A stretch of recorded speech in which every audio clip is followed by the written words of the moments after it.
E aí, rapaziada, bem-vindo a mais um vídeo do canal Vascaínos por Amor. Meu nome é Rodrigo, alguns já me conhecem. Quem puder já se inscrever, compartilhar, deixar aquele like.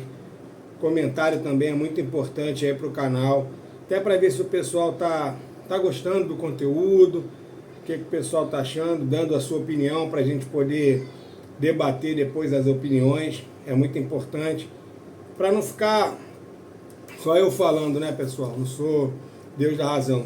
A gente é torcedor, todo mundo tem opinião, todo mundo gosta de expor esse momento aí preocupante, né, do Vasco em termos de desempenho, né, em termos de desempenho em campo, não em termos de resultado. Resultado, o Vasco permanece ainda com os jogos de ontem na sexta colocação do campeonato. Hoje ainda tem o jogo do Bahia, né, com o Cruzeiro. Então o Vasco pode perder aí uma posição caso tenha um vitorioso no jogo. Se for empate, o Vasco permanece na sexta colocação. Então vamos torcer pelo menos para ser um empate, né, cara? Né, galera? E a gente consiga se manter na sexta colocação. Esse vídeo aí é mais uma reflexão, né, do momento que o Vasco tem passado, do que tem acontecido, do que nós podemos esperar dos próximos jogos. Eu confesso para vocês que ontem eu fiquei bem preocupado, né, vendo o jogo do rival. A intensidade dos caras, a vontade que os caras têm de ganhar, a volúpia de jogo é completamente diferente. Parece que é um time profissional contra um time sub-20. Você vê a disposição física, é algo incrível. É algo a ser olhado pelos outros clubes, né? Porque eu não vejo ninguém jogar com aquela intensidade. E sábado, pessoal, o que esperar de sábado? Assim, vamos pensar aí, o rival pode ser que coloque time misto ou time reserva, porque eles venceram ontem, estão na liderança, tem um jogo difícil na terça-feira, parece que contra a LDU em Quito, quer dizer, um jogo de altitude, e eles perderam o jogo no Maracanã, né, para o Central Córdoba. Então dá uma certa pressão pela vitória, porque eles estão em terceiro no grupo deles na Libertadores, então precisam vencer para poder até mesmo passar a LDU e recuperar os pontos que eles deixaram no Maracanã. Mas e aí? Time misto, time reserva do rival é garantia de vitória para o Vasco? Olha como nós estamos hoje tão atrás. Infelizmente, com muita tristeza que eu falo isso. O time reserva, a gente não tem a certeza de vencer. Ontem você viu, olha o banco, Bruno Henrique no banco, Cebolinha no banco, Pedro no banco, o próprio Ayrton Lucas no banco.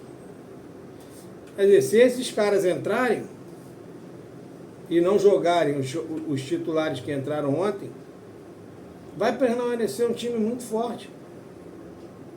E aí depois do Vasco sai para pegar o Cruzeiro, depois tem Palmeiras. Se eu tiver errado na sequência, vocês me desculpem, eu não estou indo mais de cabeça, mas Cruzeiro, aí depois Palmeiras, Vitória, Fortaleza, Fluminense, não sei se é exatamente essa ordem, mas são esses jogos. E aí no meio do caminho tem a Sul-Americana, que tem o Lanús na próxima terça-feira. Como tomara que o Vasco faça um bom jogo sábado, porque não influencia sim. Imagina, o Vasco perde o jogo, joga mal, aí já a torcida já não está comprando muito ingresso para o jogo de sábado.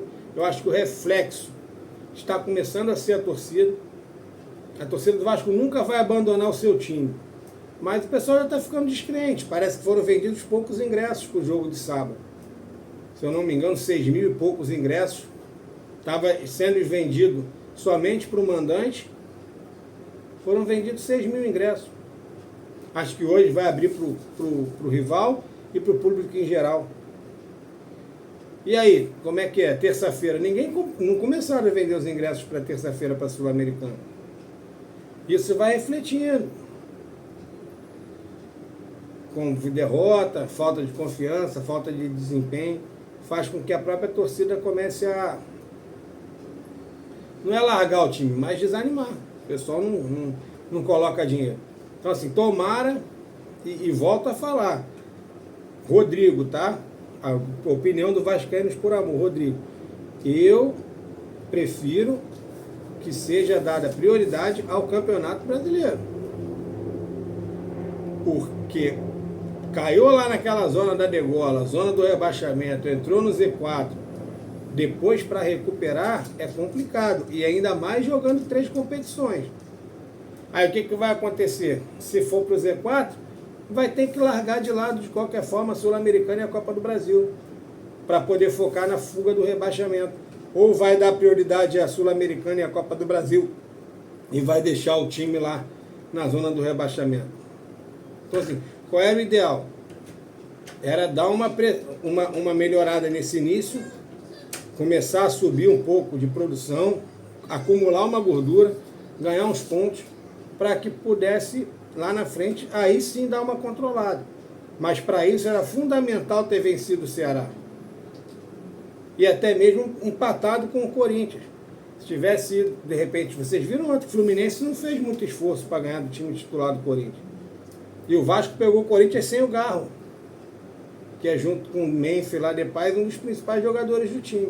Poderia ter vencido, ou empatado, e vencido ontem. O Ceará na terça-feira estaria com 10 pontos. Aí você já teria uma tranquilidade para poder, de repente, assim, mesmo perdendo para o rival no sábado, a torcida continuaria apoiando para o jogo de terça-feira, porque o time estaria ali no G4. Agora, já perdeu para o Ceará, perde sábado, como é que vai estar o clima para terça-feira? Mas assim, eu estou falando isso na razão, tá? Não na emoção. Na emoção, é claro que eu quero que o Vasco vença sábado. Eu acredito que, como torcedor, a gente vai acreditar na vitória sábado. Vamos acreditar na vitória terça-feira. Mas racionalmente, a gente sabe que é muito difícil. Mesmo que o rival venha com time misto ou time reserva. Pessoal, é mais um bate-papo aí. Temos essa lacuna aí. Eu espero que hoje temos aquela decisão. Vai sair, parece, o resultado do exame do Paier, né? Se ele realmente se machucou, se não se machucou. Espero que não seja nada grave, porque tem uma lei trabalhista, né? Que se você se machucar durante o período de trabalho e o seu contrato estiver vencendo, você automaticamente precisa renovar o contrato. Se for uma lesão grave, uma lesão para cirurgia. Isso aconteceu, se eu não me engano, com o Marcelo Matos na época. Aconteceu com aquele zagueiro Breno, que botou fogo lá na casa dele. Então, assim, esperar que realmente não tenha sido nada grave e o Vasco decidir se vai renovar com ele ou não. Também tentar ver o lado psicológico desse time, gente. A nossa zaga, cara, não pode ser tão pior do que a zaga do Ceará. Não pode ser tão pior do que a zaga do Mirassol. Não pode ser tão pior do que outras zagas. E o Vasco entrega os gols para os adversários claramente como fosse algo psicológico. Como se os caras estivessem sentindo a pressão de jogar no Vasco. Então assim, você vê a zaga do Ceará não falhou contra o Vasco. A do Vasco falha todo jogo, seja com quem for. Time grande, time médio, time pequeno. A zaga do Vasco vive em eterna pressão.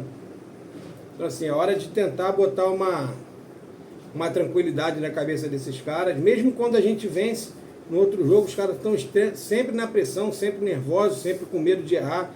E o medo de errar faz você errar. Eles não conseguem entrar tranquilos. Espero então que coloquem a cabeça no lugar, entrem tranquilos sábado, façam um bom jogo. Mas isso é assunto mais para frente, para a gente fazer um bate-papo de pré-jogo.